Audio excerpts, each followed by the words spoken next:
یاد رکھیے قرآن کے فیصلے کے مطابق تمام ہستیوں سے بڑھ کر ہمارے دل میں محبت کس کی ہونی چاہیے؟ اللہ کی ہونی چاہیے، رسول اللہ سے بڑھ کر، حضرت علی سے بڑھ کر، امام حسن و حسین، اہل بیت اطہار کی تمام ہستیوں سے بڑھ کر محبت، سب سے شدید محبت مومن کو کس کے ساتھ ہوتی ہے؟ اللہ کے ساتھ ہوتی ہے۔ اگر کسی کو اللہ سے زیادہ محبت ہوگی رسول اللہ سے، اس کی حالت خطرے میں۔ اگر کسی کوئی اللہ تعالیٰ سے زیادہ نرم اور رحمت والا سمجھ رہا ہے، کسی مقدس ہستی کو، اہل بیت کو زیادہ نرم دل سمجھتا ہے اللہ سے، اس کی توحید میں خرابی ہے۔ یہاں پر اپنی اصلاح کرنے کا موقع قرآن مجید کی آیات کی روشنی میں۔ قرآن کیا کہہ رہا ہے کہ وہ لوگ دیگر ہستیوں کو اللہ کے برابر قرار دے دیتے، اور کس معاملے میں؟ یہاں پہ خاص طور پر ان سے اس طرح محبت کرتے ہیں۔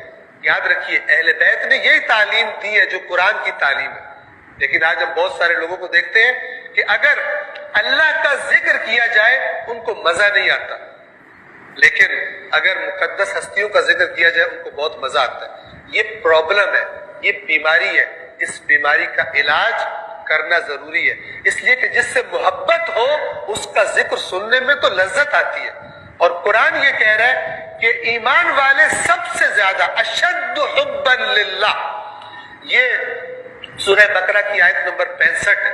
انشاءاللہ کہ آپ کے سامنے سننے والوں کے سامنے یہ کھلی ہوگی، اور جو یہ آن لائن حضرات سن رہے ہیں انشاءاللہ ان سے بھی گزارش کروں گا کہ اس درس کو سنتے وقت اپنے سامنے ترجمے والا قرآن کھول کے رکھیں، تاکہ آپ کو اطمینان ہو کہ جو بات کی جا رہی ہے وہی آپ کی نظروں کے سامنے بھی موجود ہے۔ دوبارہ اس آیت کا ترجمہ پڑھ رہا ہوں۔ اور لوگوں میں سے کچھ ایسے ہیں جو اللہ کے سوا دوسروں کو اس کا مد مقابل قرار دے دیتے، اور اب یہ یہاں پہ مد مقابل قرار دینے سے کیا مراد ہے؟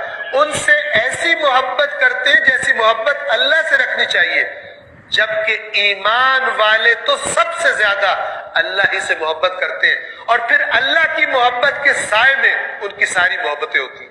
اللہ کے نبی سے کیوں محبت؟ اس لیے کہ اللہ کی محبت کا تقاضا ہے۔ اہل بیت اطہار سے کیوں محبت؟ اس لیے کہ اللہ کی محبت کا تقاضا ہے۔ ان کی ساری دوستیاں بھی اور ان کی ساری دشمنیاں بھی اللہ وحدہ لا شریک کی خاطر ہو جاتی ہیں۔ یہ ہے حقیقی ایمان۔